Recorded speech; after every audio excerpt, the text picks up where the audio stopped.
नमस्कार दोस्तों, मेरा नाम है गगनदीप शर्मा और आप देख रहे हैं चैनल ब्रैम्पटन लाइव। कनाडा की सियासत में उस वक्त बड़ी फेरबदल हुई जब मार्क कार्नी कनाडा के नए लिबरल पार्टी के लीडर चुनकर आए और वो ही होंगे कनाडा के नेक्स्ट प्राइम मिनिस्टर।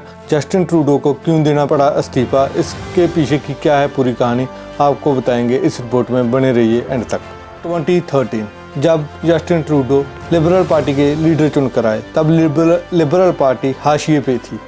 तब एक चार्मिंग यंग बॉय चुनकर आया एज ए लीडर, उसका नाम था जस्टिन ट्रूडो। और उसके बाद आती हैं इलेक्शन 2015 की फेडरल इलेक्शन, जिसको हम कहते हैं कि सेंटर की गवर्नमेंट की इलेक्शन आती हैं।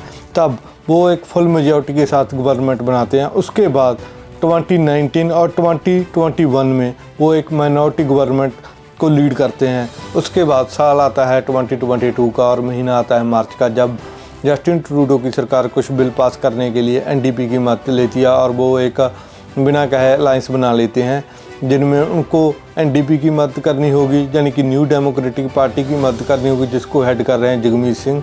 उनकी मदद करनी होगी कुछ बिलों के पास करने के लिए। एनडीपी उनकी मदद करेगी सरकार में रहने के लिए और इनका एक अलायंस टाइप बन जाता है। उसके बाद स्लोली जस्टिन ट्रूडो की लोकप्रियता नीचे आती है।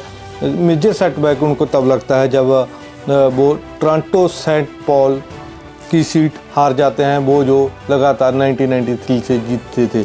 उसके बाद सेकंड बाई इलेक्शन सितंबर 16 को होती है और थर्ड बाई इलेक्शन आती है उनकी सरकार के समय, वो हार जाते हैं।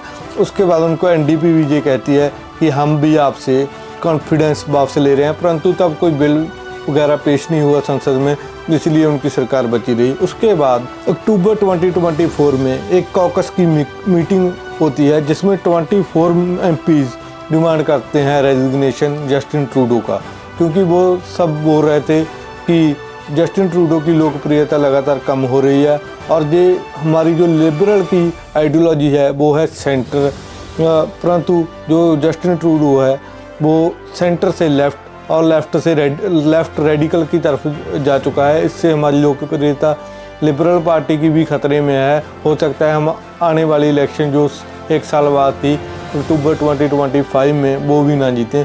इसकी वजह से 24 एमपीज डिमांड करते हैं resignation from Justin Trudeau Canada के प्राइम मिनिस्टर से। उसके बाद जस्टिन ट्रूडो को सबसे बड़ा दिक्कत अब लगता है जब उसकी deputy prime minister and finance minister fall economic statement जारी करने के कुछ घंटे पहले रिज़ाइन दे देती है और वो भी कहती है कि मुझे जस्टिन ट्रूडो की जो ये पॉलिसीज़ है इसमें बिलीव नहीं है और मैं इससे अपने आप को डिफ़र करती हूँ। उसके बाद जस्टिन ट्रूडो का बुरा दौर शुरू हो जाता है जब उसके 20 एमपीज़ पब्लिकली उससे इस्तीफा मांगते हैं। NDP publicly committed non confidence motion Quebec, Ontario and Atlantic leaders December 21, 23 and 31 को कहते हैं कि हमें ट्रूडो में एज ए लीडर विश्वास नहीं है। और उसके बाद ये सभी लीडर इकट्ठे होकर जनवरी 8 को एक एमरजेंसी मीटिंग कॉल करते हैं, परंतु उससे पहले ही जस्टिन ट्रूडो जनवरी 6 को अपना इस्तीफा अनाउंस कर देता है और वो कहता है कि मैं तब तक ही प्राइम मिनिस्टर रहूँगा जब तक नया पार्टी लीडर नहीं चुन लेती, उसके बाद मैं रिज़ाइन कर दूँगा। उसके बाद लिबरल पार्टी इलेक्शन कॉल करती है लीडरशिप रेस के लिए, जिसमें कि डिफरेंट लीडर्स अपनी नॉमिनी पेश करते हैं, जिसमें कि सबसे पहले आते हैं फ्रैंक बैलिस, जो कि लिबरल पार्टी के एमपी थे 2015 से 2019 तक। जस्टिन ट्रूडो की पॉलिसीज़ का लगातार विरोध कर रहे थे। वो कहते हैं कि मैं लिबरल लीडरशिप रेस के लिए आगे आ रहा हूँ। सेम डे जब जस्टिन ट्रूडो अपना रेजिग्नेशन अनाउंस करते हैं, उसके बाद चंद्र आर्य अपने आप को उम्मीदवार डिक्लेयर करते हैं जनवरी 9 को, जो कि मौजूदा एमपी हैं लिबरल पार्टी से। उसके बाद जिमी ब्रेसेट, जो खुद भी एक एमपी थे लिबरल पार्टी से, वो भी अपने आप को उम्मीदवार डिक्लेयर करते हैं लिबरल पार्टी के लिए जनवरी 13 को। और अगर वो जीते हैं जिमी, तो वो पहले प्राइम मिनिस्टर होंगे कनाडा के मूल निवासियों के। उसके बाद क्रीना गोलड, जो कि गवर्नमेंट हाउस लीडर हैं, वो जनवरी 18 को अपनी कैंडिडेसी डिक्लेयर करते हैं। उसके बाद Mark Carney, Chrystia Freeland and Ruby Dhalla अपनी कैंडिडेसी यानी कि अपने आप को उम्मीदवार डिक्लेयर करते हैं। उसके बाद एक बड़ा इंटरेस्टिंग मोड आता है जब एक के बाद एक जो उम्मीदवार हैं लिबरल पार्टी के, उनको डिस्क्वालीफाई कर दिया जाता है, जहाँ कोई खुद ब खुद निकल जाता है इस पूरी रेस से। सबसे पहले नंबर आता है चंद्र आर्य का, जो एक इंडियन ओरिजिन के एमपी हैं कनाडा में, उनको जनवरी 25 को निकाल दिया जाता है और कहा जाता है कि कमेटी ने उनको मिसफिट पाया एज ए लिबरल लीडर। और जब चंद्रा आर्य से पूछा जाता है भी आपको क्यों निकाल दिया, तो वो बोलते हैं कि I don't know the exact reason by I am disqualified. उसके बाद जो जिमी है उनको भी बाहर होना पड़ता है। रीज़न होता है कि वो सेकंड इंस्टॉलमेंट नहीं दे पाए एंट्रेंस फीस की, जो की थी $50,000। और आपकी जानकारी के लिए बता दें कि जो इस लिबरल लीडरशिप रेस की पूरी फीस थी वो थी $3,50,000। उसके बाद रूबी डल्ला को भी डिस्क्वालीफाई किया जाता है और रीज़न दिया जाता है कि उनकी कैंपेन में कुछ ऊपर नीचे पाया गया।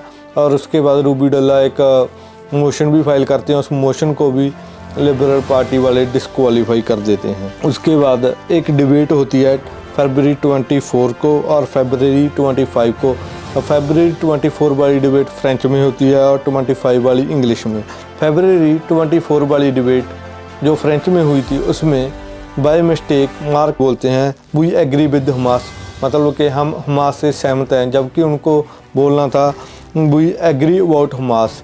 ये सब वो तब बोलते हैं जब गाज़ा इजराइल कॉन्फ्लिक्ट पे चर्चा हो रही थी और इसको लेकर कंजर्वेटिव पार्टी ने उनको बहुत ट्रोल भी किया और कहा भी ये तो हमास के समर्थक हैं। उसके बाद आता है मार्च 9, 2025 का दिन, जब इन सारी कैंपेन के बाद रिज़ल्ट आना था और इस रिज़ल्ट में मार्क कार्नी 1,31,000 वोट मिली, फ्रीलैंड को मिली 11,000 वोट, कैरिना को मिली 4700 वोट और फ्रैंक को मिली 4,000 वोट। अब हम बात करेंगे मार्क कार्नी के बारे में, जो कि एक कैनेडियन इकोनॉमिस्ट हैं। वो गवर्नर रहे बैंक ऑफ कनाडा के 2008 से लेकर 13 तक और उन्होंने 2008 वाले इकोनॉमी क्राइसिस से कनाडा को निकाला। उसके बाद वो रहे गवर्नर बैंक ऑफ इंग्लैंड के 13 से लेकर 2020 तक। जब इंग्लैंड यूरोपियन यूनियन से बाहर आया तब इंग्लैंड में एक भारी मंदी आने के आसार थे, परंतु उन्होंने उस खतरे से भी इंग्लैंड को बचाया और अपनी जो अर्थशास्त्री की महारत है उसको साबित किया। और उसके बाद UN special envoy on climate action and finance भी रहे। लिबरल पार्टी का लीडर चुने जाने पर डिफरेंट पार्टीज़ ने अपना व्यंग भी कसा और ओपोजिशन पार्टी कंजर्वेटिव पार्टी के लीडर पियर पॉलिवर ने कहा कि कनाडा की जनता ने मार्क कार्नी को नहीं जस्टिन ट्रूडो को चुना था। अगर वो उनके पास कोई अधिकार नहीं है कनाडा का प्राइम मिनिस्टर बनने का, वो तुरंत इलेक्शन कॉल करें और देखेंगे हम भी जनता उनको चुनती है या कंजर्वेटिव पार्टी लीडर पियर पॉलिवर को। तो ये थी हमारी आज की रिपोर्ट। मैं था गगनदीप शर्मा। आपको ये रिपोर्ट कैसी लगी आप कमेंट बॉक्स में बताएं और हमारे चैनल को लाइक शेयर एंड सब्सक्राइब करें। Thank you.